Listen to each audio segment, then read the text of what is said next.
कौन ब्रह्मा का पिता है, कौन विष्णु की मां, शंकर का दादा कौन है, हमको दे बता। ये जानने के लिए कृपया सुनिए। जगत गुरु तत्वदर्शी संत रामपाल जी महाराज के अमृत वचन सर्व पवित्र धर्मों के पवित्र शास्त्रों के आधार पर।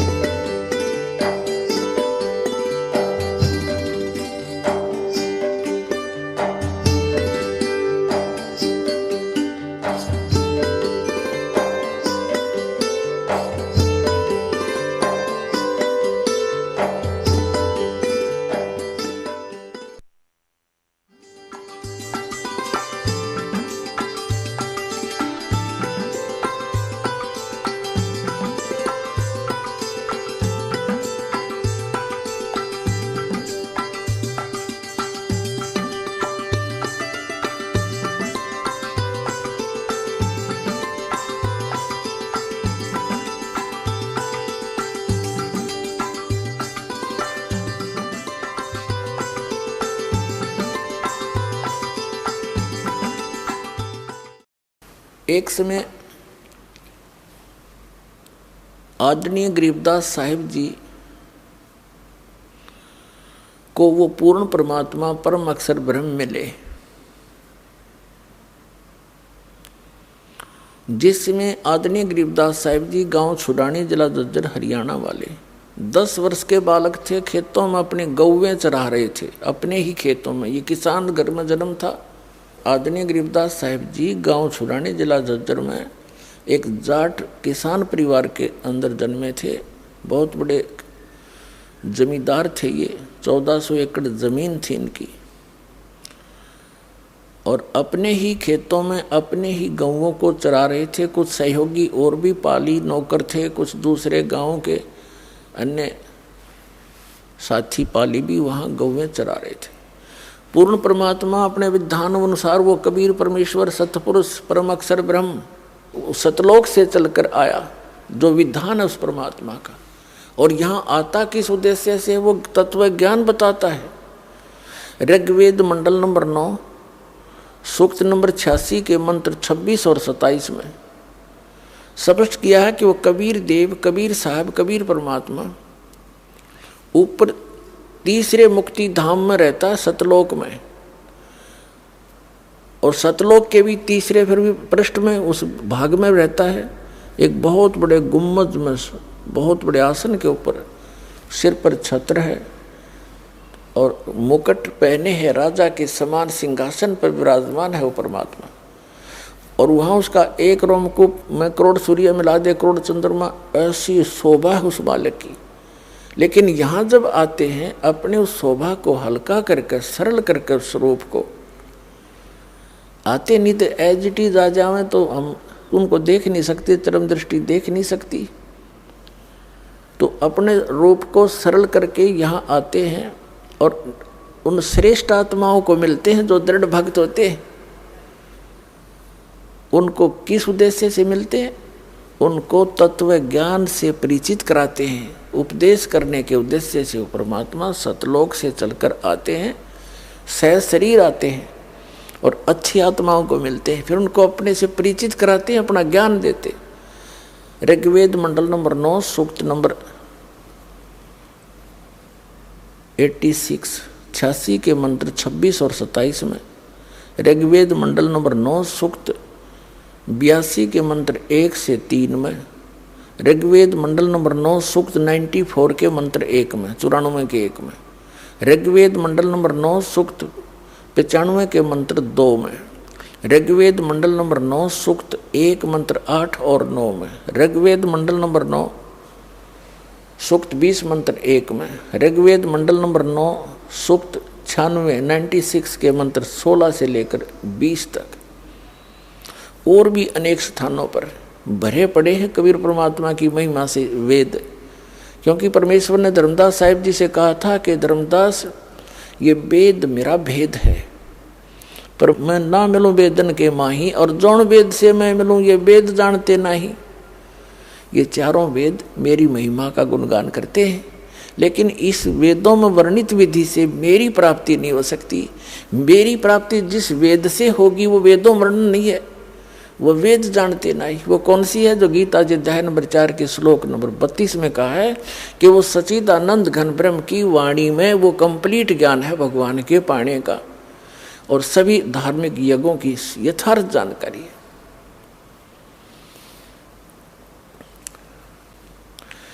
तो वो परमात्मा उस विधान अनुसार अच्छी आत्मा आदरणीय गरीबदास साहिब जी उस नेक आत्मा को मिले, सचखंड लेकर गए, सतलोक दिखाया, सब ब्रह्मांड दिखाए, जहाँ मालिक रहते हैं वो सतिथि दिखाई, वहाँ हंस कैसे रहते हैं, वहाँ कैसी सृष्टि है, वहाँ सदाबहार वृक्ष है, सुंदर सुंदर पहाड़ हीरे पन्नों से जड़े हुए, यहाँ तो पत्थरों के पहाड़, वहाँ हीरे पन्नों के जुहारातों के पहाड़ हैं, और किसी चीज़ का अभाव नहीं, वहाँ कोई पदार्थ खराब नहीं होता। जैसे गंगा जैसी दरिया, वहाँ पर अमृत सरोवर भरे पड़े हैं। गंगा जो जल है, गंगा दरिया, ये जल वहाँ से आया सतलोक से। एक एग्जाम्पल दिया दाता ने कि मेरे बच्चे पहचान सके सच्चाई को, कोई ये यदि ये गंगा जल ना होता यहाँ पर, तो ये उदाहरण नहीं दे सकते थे, कि बता नहीं सकते थे हम कि वहाँ पर ऐसे पदार्थ हैं जो कभी खराब नहीं होते। अरे ये तो इसे खराब लोक में भी खराब ना होता गंगा का जल। अरे वो तो बहुत बेस्ट वातावरण है, बहुत सुंदर एटमॉस्फेयर है वहाँ का। तो दूध दही और इनके भंडार भरे रहते हैं वहाँ पर, बहुत बड़े बड़े सरोवर हैं, वो कभी पदार्थ खराब नहीं होते, अमृत सरोवर हैं। और सदाबहार वृक्ष से बहुत बड़े बड़े आपके मकान खाली पड़े जहाँ से तुम आए थे, ये सत्कर मान लेना। ये कोई बालकों की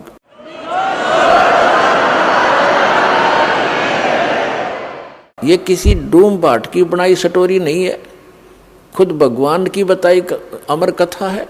और जिन महापुरुषों ने सचखंड और सतलोक को देखा और आंखों देखा वर्णन उन महापुरुषों ने किया, और ये दास पर जाकर रखी मालिक थे। तो ये सत्कर मान लेना, जो दास शब्द बोलेगा सारी साची होंगे। अभी तक सब बकवास कर रखी इन संतों ने।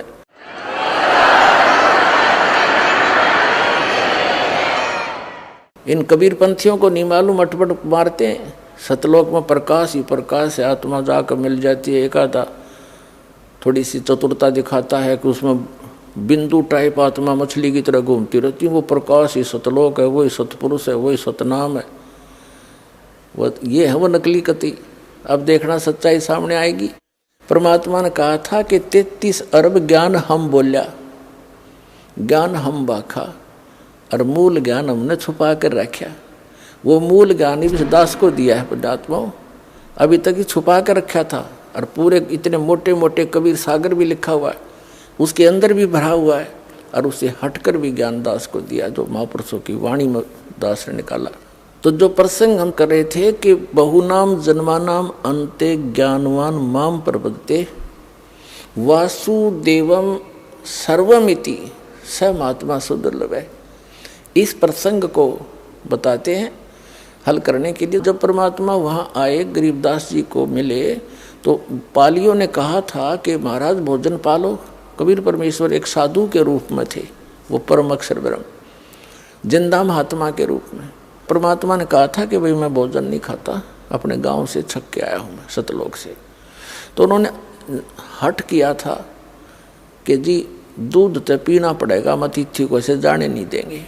तो परमेश्वर ने कहा था भाई मैं कुंवारी गाय का दूध पिया करूं, अगर अतिथि सत्कार करना चाहते हो तो कुंवारी गाय का दूध पिया करूं, मैं पिला दो। तो बड़े बड़े पाली थे 50-40 साल के, वो कहने लगे बाबा जी तेरी नीत को ना दूध पीने की, बकवाद करते हो आप, तो मजाक करते हो हमारा। गरीबदास जी 10 वर्ष के बालक थे, उनकी एक प्रिय बछिया थी गाय कुंवारी, उसको पकड़ लाए और कहने लगे महाराज जी दूध कैसे देगी, बच्चा तो है नहीं, इसको जन्म तो इसे माँ तो बनी नहीं है। तब कबीर साहब ने कहा कि कोई पात्र है तुम्हारे पास जिसमें दूध निकाल लाएंगे। गरीबदास जी लाए एक 5-6 किलो का वो मटका है, छोटा सा गड़ा बरोला, और कहा इसके नीचे रख दे भाई, साफ कर रखा है, कांजी साफ कर रखे, इसके सतन के नीचे कर। गरीबदास जी बालक थे, पकड़ कर बैठ गए न्यू, अब देखेंगे बाबा जी दूध कैसे निकालेगा। परमात्मा ने थपकी मारी बछिया के, लंबे लंबे सतन हो गए, और धार चल पड़ी दूध की और पात्र भर के बंद हो गया। अब कबीर साहब को दे दिया, अगले बाबा जी पी लो आप। महाराज जी आधा कबीर परमेश्वर जी ने पी लिया, फिर से छोड़ दिया कि ले बच्चों पी लो, ये अमृत है, यहाँ का नहीं है, ये सतलोक से आया है मेरे गांव तक। इब और पाली थे वो तो उठकर चले गए, कहने लगे तू पता नहीं किस जाति का है हैं, और फिर तने क्या पहरा जादू जंतर करके गोछिया कुंवारी बछिया से दूध निकाल दिया, हम ना पीवा तेरे जादू जंत्र के दूध को। वो तो उठकर चले गए, वहाँ से स्थान छोड़ गए जहाँ वो बैठे थे एक जंडी के नीचे, वो वृक्ष को ही छोड़कर चले गए, दूर जा बैठे। अब गरीबदास जी महाराज वो नेक आत्मा, वो श्रेष्ठ आत्मा जिसके लिए मालिक आए थे, वो बोला ला महाराज जी आपका ये जूठा दूध कद कद मिला, हमने गट गट पी गए, जितना पीना था बाकी रख दिया। अब फिर परमात्मा ने उनको समझाया बेटा तुम यहाँ के रहने वाले नहीं हो, पूरी सारी ऊपर की जानकारी दी। तब गरीबदास जी ने कहा महाराज ये ज्ञान तो अब आज तक किसी ने बताया नहीं हमारे को। वो स्थान कैसा, जैसे बच्चे की जिज्ञासा बन जाती है प्रबल। तो तब परमात्मा बोले चल मैं ले चलता हूँ। शरीर वहीं रह गया, वो जो ओरिजिनल वस्तु को ऊपर ले गए आत्मा को। सारे ब्रह्मांडों से परिचित कराया, ब्रह्मा विष्णु महेश जी की स्थिति दिखाई, उनके लोक दिखाए, उनसे वार्ता करवाई। यहाँ के न्यायाधीश धर्मराज से मिले जा करके, और धर्मराज करबद्ध होकर के कबीर परमात्मा उस जिद्दा महात्मा के सामने खड़े हो गए। तो गरीबदास साहब जी देख रहे हैं कि इस बाबा जी में तो बहुत बड़ी शक्ति, यहाँ के भगवान भी हाथ जोड़े, और यहाँ का यो बड़ा अफसर है यो भी हाथ जोड़ के खड़ा हो गया जो लेखा जोखा करता है। फिर सचखंड लेकर गए परमात्मा, काल को दिखाया कि देख बेटा यहाँ खाता है 1 लाख जीवों को भून गए, या तपस्या इसकी, और वो बैठा वो ब्रह्म सरपुरुष काल जो कहता है मैं कभी किसी के सामने नहीं आता, अपनी योग माया से छुपा रहता हूँ। गीता जी अध्याय नंबर 7 के श्लोक नंबर 24 और 25 में। तब परमात्मा उसके सिर पे पैर रख के उस काल के गरीबदास जी महाराज को ऊपर लेके गए, 11वें द्वार में प्रवेश किया। 11वां द्वार इस अक्षर पुरुष पर ब्रह्म के लोक में प्रवेश करता है, और उसके लोक को पार करके जब 12वां द्वार पार करते हैं तो सतलोक आ जाता है। 12वां द्वार पार करके सतलोक में गरीबदास साहिब जी को परमात्मा लेकर गए।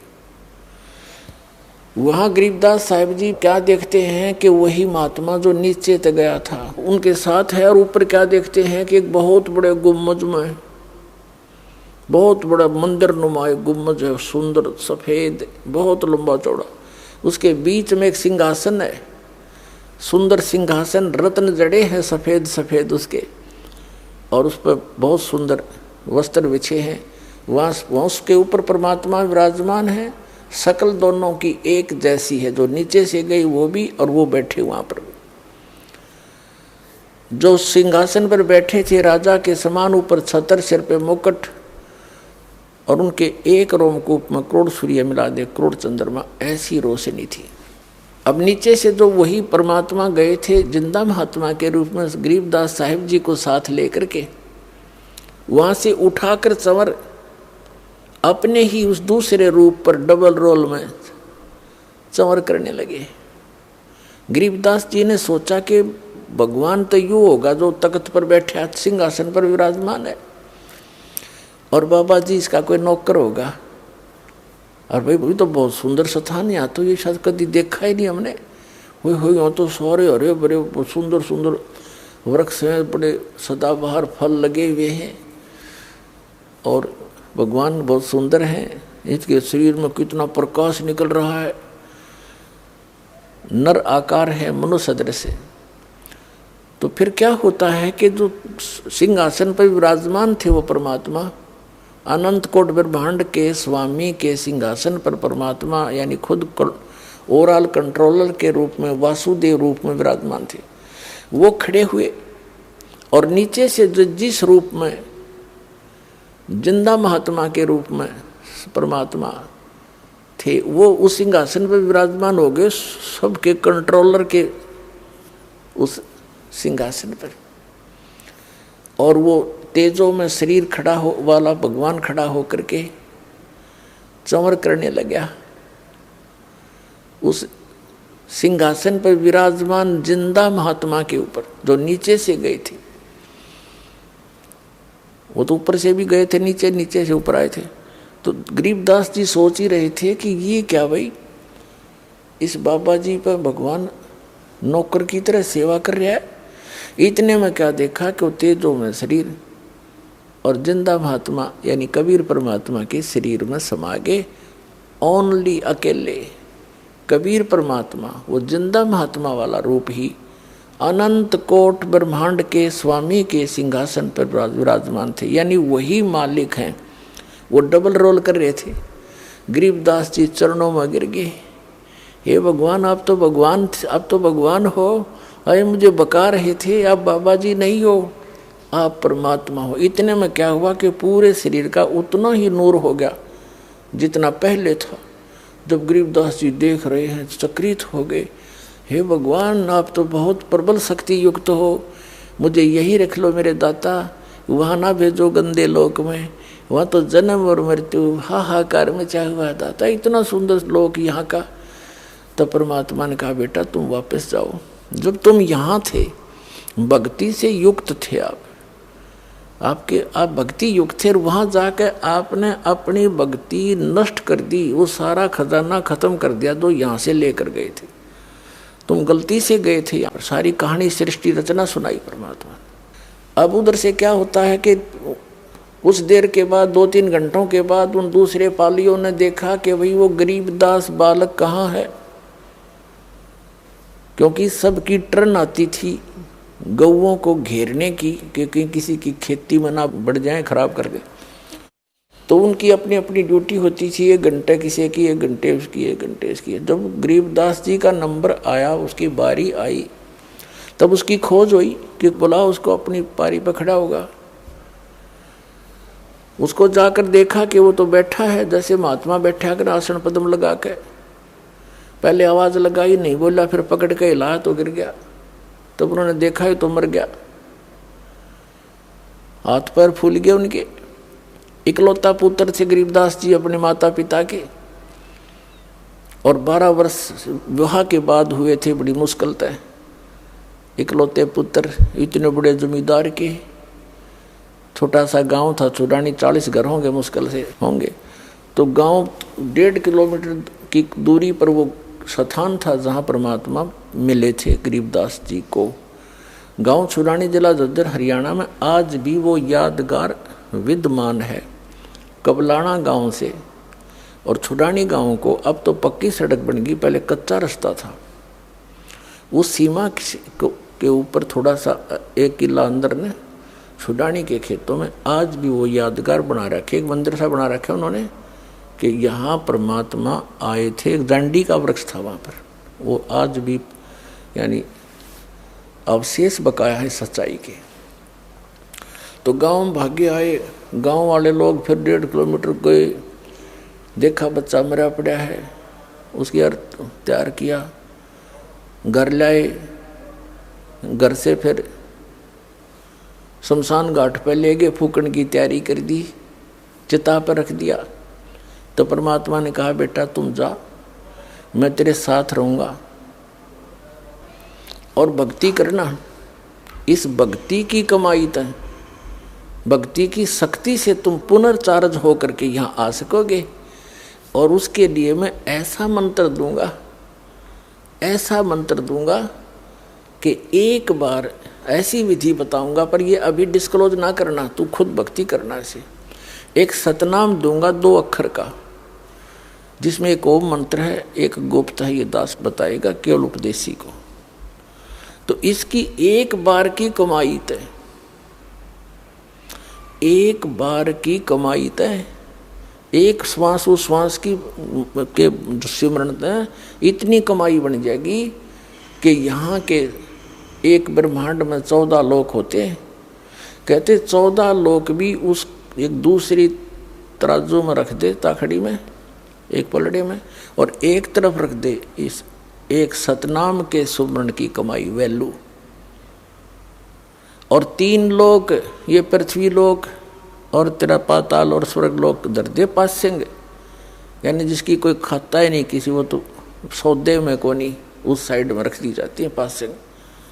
और तो ना तुले तुलाया राम रंग हरी हो। अब गरीबदास जी कहने लगे भगवान जो आपकी आज्ञा, और कहा तुम जाकर समझा जनता को, मेरा गवाह बन बेटा, तेरे भाई बहन वहाँ कितने कष्ट उठा रहे, सारा जीवन खो देते हैं माया के पीछे, एक पेट के लिए, जीविका पूरी नहीं होती उनकी, और यदि वो मेरी भक्ति करे तो उनको जीविका भी सुथरी दूँ, उनको सुख भी दूँ, उनकी आयु भी बढ़ाऊँ, काल को निकट नहीं आने दूँ बेटा, तुम ये सत्कर मान लेना।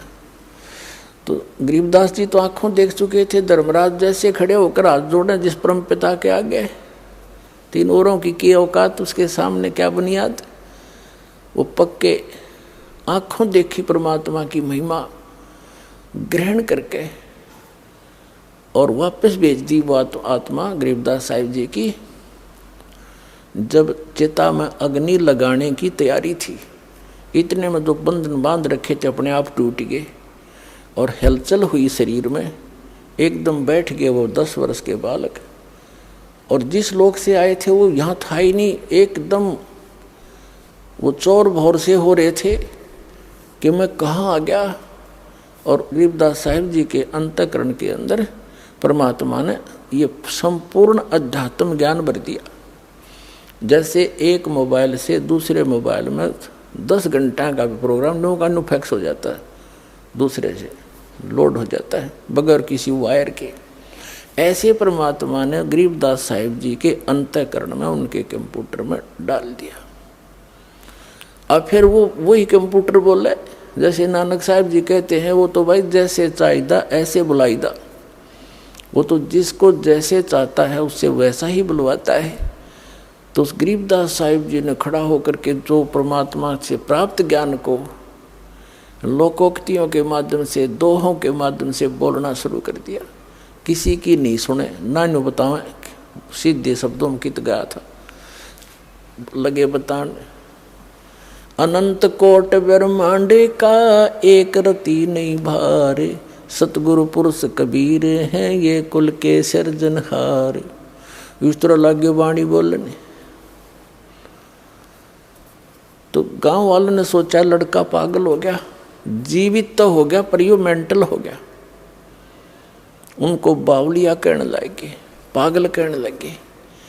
शुक्र मनाया घर वालों ने, कुल के लोगों ने, कि कोई बात ना, जैसा भी बांगा बौला पागल है, जीवित तो हो गया, या इसकी माता इस बावड़े ने देख देख कर जी लेगी ना, या बेहोश होगी थी।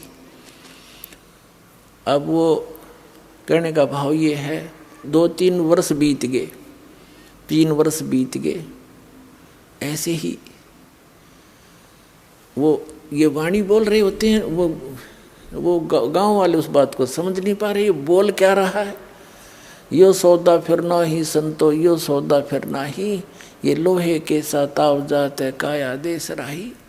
3 लोक और भवन चतुर्दश सब जग सौदे आही, दुगने तिगने करे चौगने किन्हों मोल गवाई। बच्चा में बैठ कर लाग जाइए बाणी बोलने, बड़ा में खड़ा हो वहाँ बोलने लग जाइए बाणी। लेकिन सब कहने लगे मेंटल है, इतना बात करो। अरे मेंटल खुद हम, और कहें उस भगवान से परिचित आत्मा को मेंटल। हमारी इतनी संकीर्ण बुद्धि है।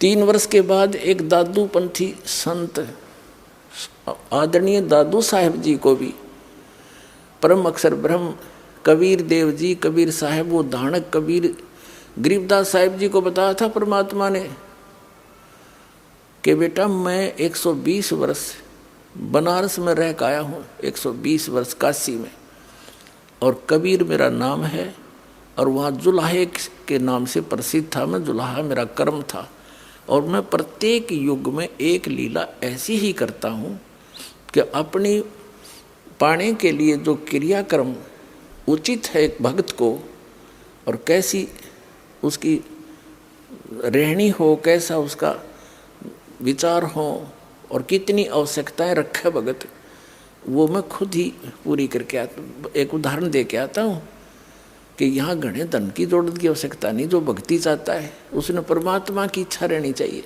और जो भगवान से जुड़ गया तो उसको किसी चीज का अभाव रहेगा ही नहीं, समय आने पर सारी पूरी करता है। इसलिए हम भगवान को खोज रहे। कहते हैं कल्पे कारण कौन है कर सेवा निकाम, और मन इच्छा फल देऊंगा जो पड़े मेरे ते काम। जब भगवान के सतर का काम आओगा बेटा नु मैं खड़ा पाऊंगा। तो इस प्रकार सारी कहानी बताई है। तो परमात्मा ने गरीबदास साहिब जी को अपनी सारी महिमा बताई थी। इसी प्रकार आदरणीय दादू साहिब जी भी 8-9 वर्ष के थे, 7-8 वर्ष के, और वो बच्चों में खेल रहे थे अपने गांव से बाहर। वहाँ परमात्मा आए इसी प्रकार जिंदा महात्मा के रूप में। उनको भी फिर ऐसे ही ज्ञान सुनाने लगे और बच्चे तो उठ के चले गए, अकेला रह गए। दादू साहिब जी की आत्मा को भी सचखंड लेकर गए, फिर वापस छोड़ा। 3 दिन तक बेहोश रहे थे दादू जी, 3 दिन और 3 रात, फिर छोड़ा वापस। तो दादू साहिब जी ने भी आंखों देखा हाल उस कबीर परमात्मा का, कलम तोड़ महिमा गाई। तो उस दादू पंथ आगे चल के दादू जी का फिर एक परंपरा चल पड़ती है, जैसे गरीबदास जी की परंपरा चली हुई है। तो उसमें संत परंपरा भी होती है, महंत परंपरा भी होती है, जिसको नाद और बिंद बोलते हैं। तो नाद परंपरा से गोपाल दास नाम के एक साधु थे दादू जी की परंपरा से, और वो वैश्य थे, जाति के बणिये थे। 60-65 साल की उम्र हो गई थी, घर त्याग चुके थे।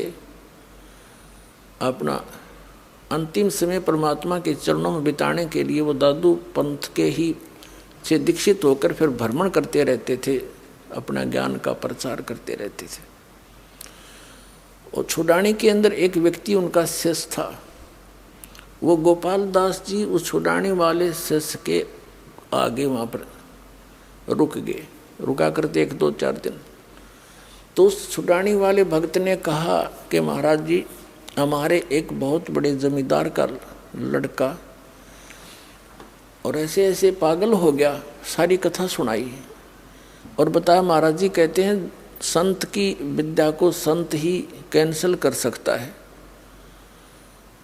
तो उस बच्चे को जादू जंत्र का दूध पिला दिया, मंत्र का, वो पागल हो गया, मर गया था। तो पता नहीं कैसे सांस वापस आ गए। आपकी रजा हो तो कृपा कर दो उसको, वो ठीक हो जा, पागल हो गया। तो उस दादू पंथी संत गोपाल दास ने कहा कि बुलाओ। वो थोड़े बहुत भूत बात झाड़न के झाड़े जाने था। उस व्यक्ति गया वहाँ गरीबदास साहिब जी के घर पे उनके। अब गरीबदास साहिब जी अपने नाना के वहाँ रहा करते थे, छुड़ानी में उनके नानका थे, क्योंकि उनके पिताजी वहाँ घर जमाई रहा करते थे। गरीबदास साहिब जी का कोई मामा नहीं था, यानी उसकी माँ का कोई भाई नहीं था, जिस कारण से सारी संपत्ति के वारिस उनके पिताजी, पिताजी के बाद वही थे अकेले। तो उनके नाना जी जीवित थे, बहुत बड़े जागीरदार थे। वहाँ जाकर के उसने कहा, उस भक्त ने, व्यक्ति ने कहा, चौधरी साहब हमारे घर एक संत आ रहा है और वो न्यू क्या है, इस लड़की के लड़के ने वो ठीक कर देगा। संत की विद्या संत करा करें ठीक। इस यह बात उनका भी समझ में आ गई। उसका नाम शिवलाल था, गरीबदास जी के नाना जी का। 5-7 बड़े बड़े मौजूद से व्यक्ति इकट्ठे होकर गरीबदास साहिब जी को साथ लेकर, बालक को 13 वर्ष की आयु के थे गरीबदास जी उस समय, और गोपाल दास संत के पास ले गए और कहा महाराज दया करो, यू बालक ठीक हो जा, यू तो पागल हो गया, पता नहीं क्या क्या बोल रहा है, सारा दिन रुकता ही नहीं। हम पूछे हैं बात, यू बोल रहा है पता नहीं के गीत से गाता रहता है। अब वो तो परमात्मा से परिचित हंस आत्मा थी गरीबदास साहिब जी, भूत भविष्य की सारी जानते थे और वर्तमान की। अब उस दादू पंथी संत ने पूछा गोपाल दास ने कि बेटा कौन था जिसने तेरा जीवन बर्बाद कर दिया, क्या नाम था उसका? यानी जैसे एक बात पूछने के लिए उद्देश्य से प्रश्न किया। तो आदरणीय गरीबदास साहिब जी ने कहा कि महाराज जी वो कौन थे और उन्होंने मेरा जीवन बर्बाद नहीं किया, मुझे तो आबाद कर दिया। क्या बताया कि अजब नगर में ले गए हमको सतगुरु आने, जल के बिंब अगाध गति हम सूते चादर ताने। अलल पंख अनुराग है सुन मंडल रे थीरे, दास गरीब उधार दिया मोए सतगुरु मिले कबीर।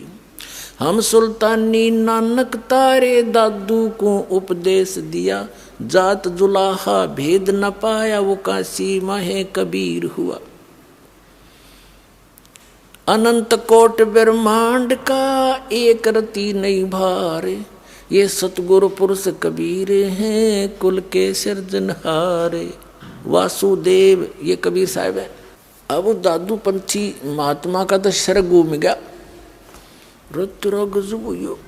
गांव वाले थे ना मेंटल बतावे, अरे यू तो भाई परम धनी से मिला हुआ हंस है, ये तो आंखों देखा वर्णन कर रहा है उस परम पिता के भगवान के दर्शन किए हुए इस महात्मा ने।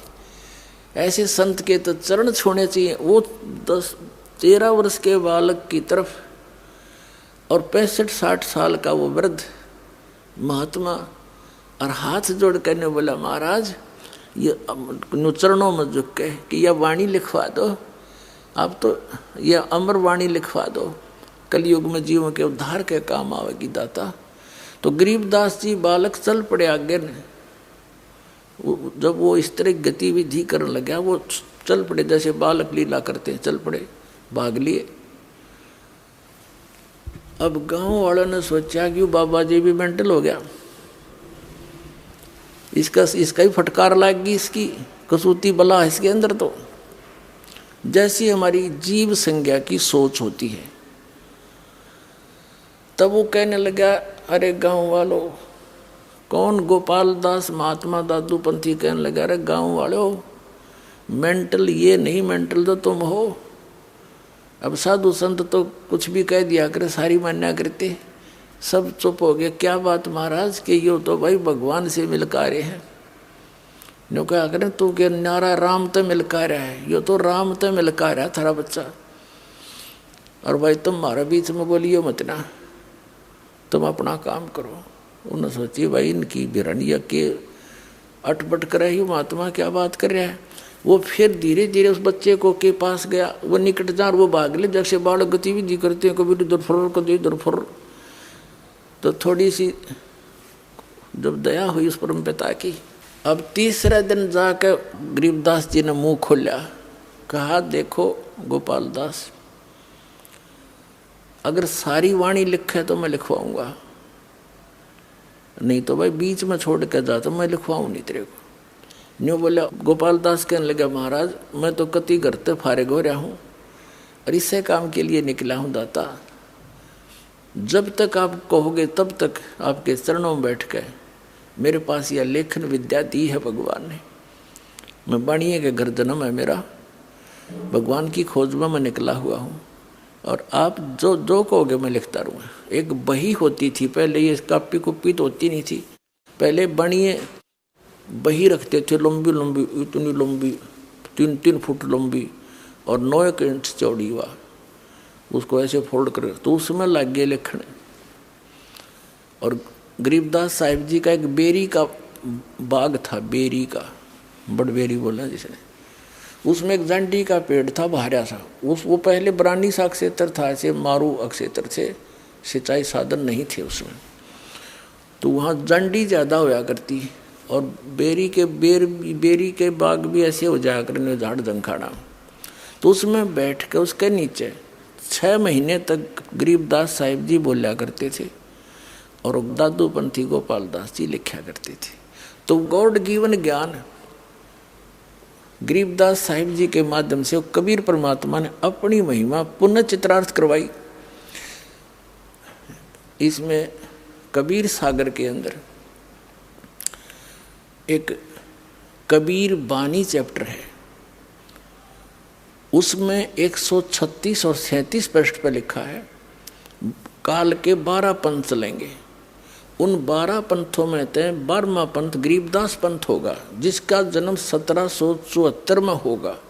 उसमें गलती से 75 लिखा है। तो वो 12वां जो हंस होगा मेरा, ये क्या है कि जैसे ये 12 कबीर पंथ चले हैं, इनके जो प्रथम भगत थे, जैसे श्री चूड़ामणि जी थे, जिसे मुक्तामणि भी कहते हैं, धर्मदास जी के पुत्र थे, जो कबीर साहिब के आशीर्वाद से हुए थे। उससे लेकर गरीबदास साहिब जी तक ये 12 पंथ हैं। प्रथम जो हंस थे वो 1 नंबर के हंस थे, यानी परमात्मा के भेजे हुए अपने स्पेशल हंस थे। और उसके बाद फिर ये 12 और हैं, वो ऐसे ही डुप्लीकेट थे। और 12वां जो थे गरीबदास जी, ये भी परमात्मा की विशेष आत्मा थी। एक तो फर्स्ट को ज्ञान दिया था, फिर इस लास्ट को दिया है। अब इस लास्ट को जो ज्ञान दिया है, इसलिए फीड कर दिया कि कभी काल ने कहा था कि 12 पंथ करूँ मैं साजा, और नाम तुम्हारा ले करूँ आवाजा, और 12 पंथ नाम जो ले ही मेरे मुख में आन समोही, और अनेक पंथ चलाऊं, जैसे राधा स्वामी पंथ, ये धन धन सतगुरु पंथ, जय गुरुदेव पंथ, और ये निरंकारी पंथ, और ये तसे ये क्या नाम बालयोगेश्वर, और ये सतपाल, और आसाराम जी, और ये सुधांशु जी, और ये तो है सिद्ध रामकृष्ण थे के पुजारी, ये तो अंडरस्टूड है। और ये जो दूसरे पंथ काल के, ये राधा स्वामी, धन धन सतगुरु, जय गुरुदेव, और भिवानी वाला, जनोद वाला, ये सारे अनेक पंथों में से काल न चला रखे, सतलोक और सचखंड के नाम ले करके, और कख पता नहीं इन्होंने उसके बारे में। तो कहने का भाव ये है कि परमात्मा ने कहा था कि धर्मदास बीच में कबीर मेरे वाले मार्ग में, ये काल के पंथ ही घुसेंगे, काल के दूत, और मेरी महिमा मेरे द्वारा बोलेगी कबीर सागर की, और कबीर वाणी को कुछ ये फेर बदल करेंगे अपनी अनजान बुद्धि के अनुसार। तो यथार्थ ज्ञान को ये खत्म कर देंगे। अपने आत्माओं, जो आरती हम करते हैं कबीर परमात्मा की, ये ना कबीर सागर में, ना कबीर साखियों में, ना कबीर शब्दावली में, और न ही कबीर बीजक में। तो वो अंश निकाल दिया इन्होंने। वो एक बहुत पुराना कबीर सागर, उसके अंदर से ये ली गई थी, आज से 250 वर्ष पहले ये वाणी लिखी, और वो अब है नहीं। तो इन काल के दूतों ने जहाँ जहाँ इनके नहीं समझ में आई, उसको कुछ निकाल दिया, कुछ में फेर बदल कर दी, कुछ नो की नो छोड़ दी, जो इनका समझ में नहीं आई, तो वह भी बची रहेगी परमात्मा की कृपा से। तो उसमें कहा है कि बर में पंथ प्रगट हुआ मेरी वाणी, और शब्द हमारे का निर्णय ठाड़ी। बार में पंथ में मेरी महिमा की वाणी पुनः प्रगट होएगी उस बार में पंथ के प्रवर्तक द्वारा। अक्षर घर का मरम नहीं पावे, 12 पंथ हमी को धावे। क्योंकि ये सभी 12 के 12 पंथ, गरीबदास पंथ तक सभी मेरी ही महिमा करेंगे। कबीर साहब हैं, कबीर सतगुरु हैं, लेकिन सतलोक नहीं जा सकते, क्योंकि इनको यथार्थ ज्ञान नहीं हो सकता।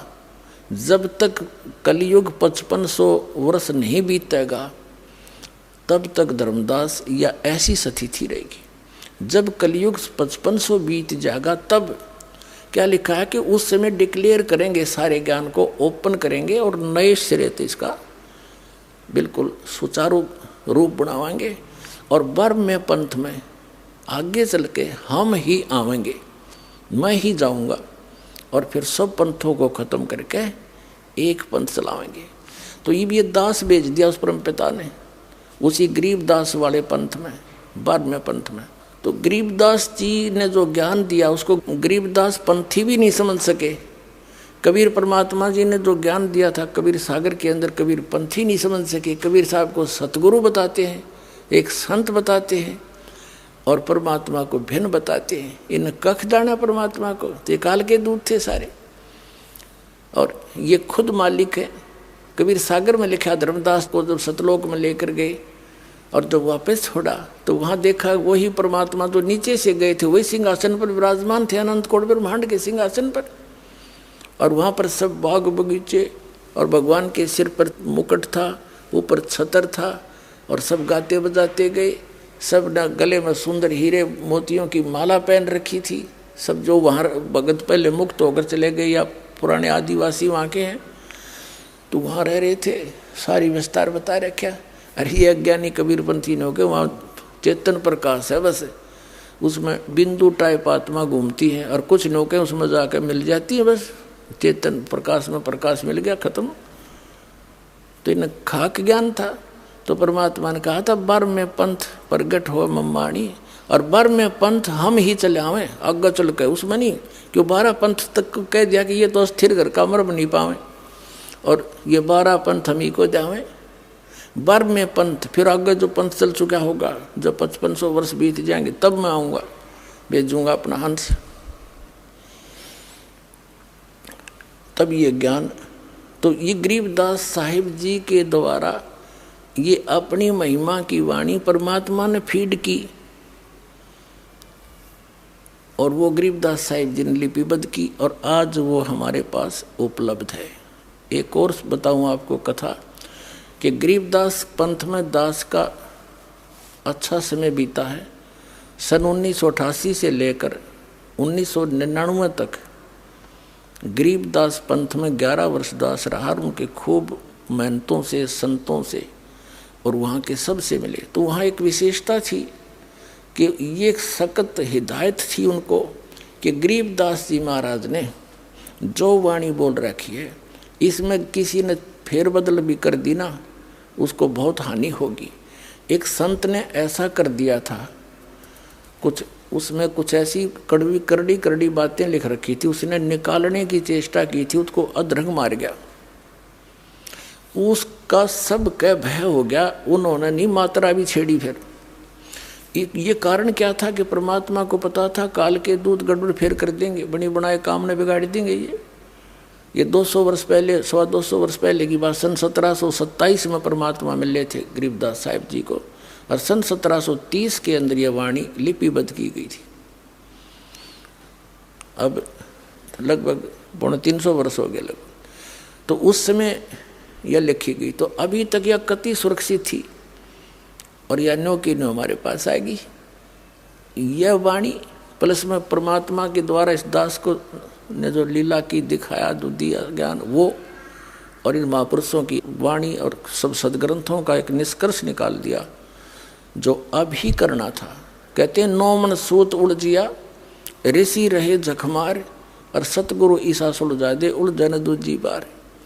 इसी कबीर वाणी में, कबीर सागर के अंदर कबीर वाणी चैप्टर है, एक अध्याय है, उसके 134 पृष्ठ पर कहा है 12 तो ये है ही, 13वां वंश आवेगा, 13वें वंश में ये 12 वंश है। 12वें वंश प्रगट हो उजियारा, और 13वें वंश मिटे सकल अंधियारा। ये 13वां वंश ये दास है, इस सारा अज्ञान समाप्त कर दिया, प्रत्यक्ष कर दिया अक्षर।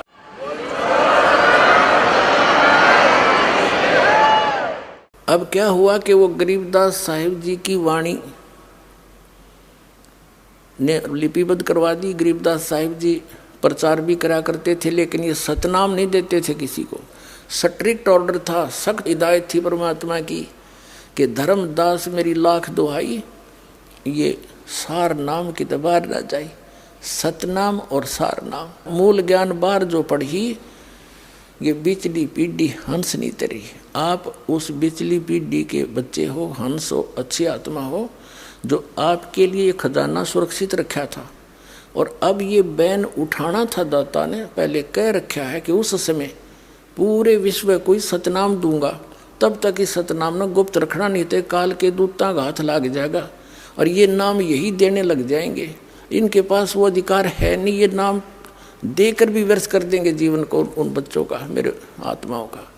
तो इसलिए कहा था, गरीबदास साहिब जी को भी कहा था कि इसको तुम जाप करना, अपना कल्याण कराओ, लेकिन अभी नहीं बताना, किसी को देना नहीं। गरीबदास साहिब जी को एक परंपरा ये 2 दास तक आई है गरीबदास साहिब जी ने आदरणीय शीतलदास साहिब जी, जो गरीबदास जी के तुरंत नाद के शिष्य बने थे वचन के, उनको दिया था और उसको कहा था ये गुप्त रखना ओनली, और समय आने पर हिदायत दी जाएगी तुम्हें, उसको देना। तो ऐसे चलते चलते ये इस दास के पास आया था। मेरे गुरुदेव ने इस दास के अतिरिक्त ये किसी को सार नाम की छींट भी नहीं लगने दी। तो सत्कर मानना, जैसे काल ने चाल चली है तो परमात्मा ने भी इसकी चाल को ऐसे ही काटा है। सौछल सीधर मैं करूं अपने जन के काज। तो प्रसंग जो दास आपको क्लियर करना चाह रहा था वो अब प्रारंभ होगा। गरीबदास साहिब जी प्रचार करते थे, ज्ञान सुनाते थे, भक्ति करो भाई, भगवान का नाम लो, परमात्मा की भक्ति करने से लाभ होगा। उनकी वाणी का पाठ उसी के समय में उनके शिष्य करने लग गए थे। हाथ से लिख लिख कर अपने पास लिख लेते थे, किसी से लिखवा लेते थे। जैसे मंगलाचरण और ब्रह्म वेदी जो आप प्रतिदिन नित्य नियम में करते हो, तो एक गरीबदास साहिब जी का चेला शिष्य पंजाब के अंदर चला गया। लुधियाना के पास एक वासियर गांव है, लुधियाना से थोड़ी दूरी पर है, 8-10 किलोमीटर दूर। उस वासियर गांव के बाहर पहले तो पैदल जाया करते थे, कोई रोड राड थे ही नहीं, ना कोई गाड़ियां थी।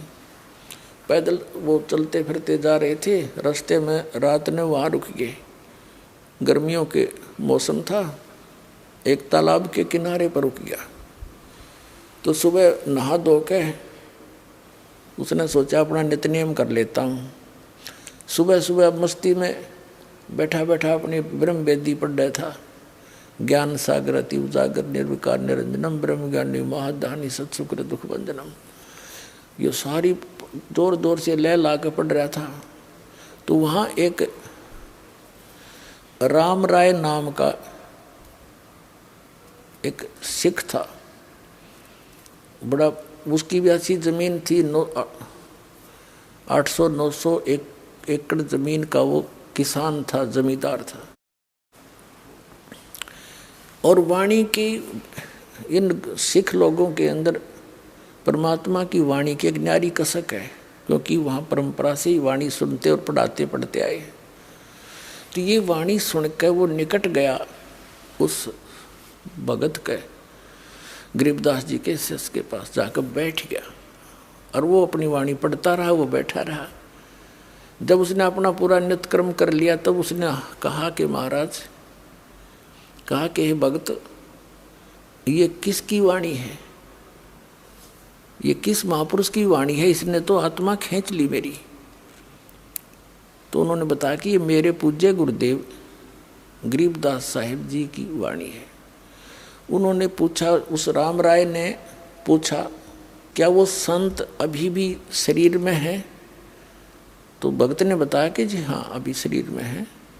और वहाँ छुडानी गांव है एक, रोहतक के पास। उसने सारा एड्रेस नोट कर लिया, गांव छुडानी, नाम गरीबदास, ऐसे ऐसे उनके पिता का भी नाम नोट कर लिया। और वैसे तो पता है संत साधु एक ही होते हैं गांव में, एक आधा वेल नोन होते हैं, फिर भी वो वहाँ से चला। अब दर्शन करने चाहिए ऐसे महापुरुष के जो इतनी अमृतवाणी बोली है जिन्होंने। तो वहाँ गए, जाकर देखा, पूछा भाई छुडानी गांव पूछा, उस नाम गरीबदास जी महाराज से मिलना है। तो क्या करें, घर का जोगी जोगड़ा और बाहर का योगी सिद्ध। तो गांव में इतनी कदर नहीं थी उस, क्योंकि लाल की परख करनी थोड़ी हुआ करें। बाहर के कुछ लोग व्यक्ति 2-4-10 आसपास के गांवों के शेष हुए थे। और उस समय कोई विशेष काम किसानों को होता नहीं था। वर्षा होगी तो काम पाया, नहीं तो खाली रहते थे। तो वहाँ आ बैठते थे वह। अब गरीबदास जी के जो नाना जी थे वो बहुत बड़े पैसे वाले व्यक्ति थे। उन्होंने एक मकान सा बना रखा था जिसको नौरा बोला करें देसी भाषा में। उसमें आगे चबूतरे से होते थे, बीच में एक अच्छा छपा हुआ आंगन सा होता है। तो वहां कुछ भक्त बैठे थे। उसने जाकर के राम राय ने पूछा कि भाई गरीबदास, गांव वाले ने बता दिया कि सामने चला जा भाई, वहां है। उनसे पूछा कि भाई गरीबदास जी से मिलना, महाराज जी से मिलना। वो कहाँ है? अब वहाँ बैठे भक्तों भी इंतजार कर रहे थे, कहाँ गए? उन्होंने पूछ लिया था गांव वाले से, घर वालों से कि खेतों में गए हैं। और वो प्रतिदिन जाते हैं खेतों में और आ जाते हैं 10 बजे तक, 8-9 बजे तक। गर्मियों का सीजन था। तो उसने सोचा राम राय ने कि इतनी दूर आ गया मैं, 200 किलोमीटर है, और संत के दर्शन करके पानी पीऊँगा। वो कह रहे थे आओ भोजन पालो, चाह पानी पियो, दूध पियो, बैठो। मैं बोला ना, वो हैं कहाँ, मैं दर्शन करूँगा। तो उन्होंने बता दिया जी इधर उनके खेत हैं, खेतों में सैर सपट्टे को जाते सुबह सुबह, और कब आएंगे क्या पता, संत हैं, आओ तभी आ जाना, टाइम भी लग जा, उनकी तो मौज है। तो उसने सोचा भी इधर संकेत कर रहे हैं, रास्ता बता रहे हैं, वहीं मिलूंगा। बताया वहाँ खेत है उनका, झोंपड़ी डली है उसके ऊपर ही रास्ते पर। वो चल पड़ा कि वहीं दर्शन करूंगा महात्मा के, इसे महापुरुष के दर्शन। कहते हैं साधु दर्शन राम का मुख पर बसे सुहाग, और दर्श उन्हीं को होते हैं जिनके पूर्ण भाग। कबीर दर्शन राम का साहिब आवे याद, लेखे में वाए गड़ी, बाकी का समय बर्बाद।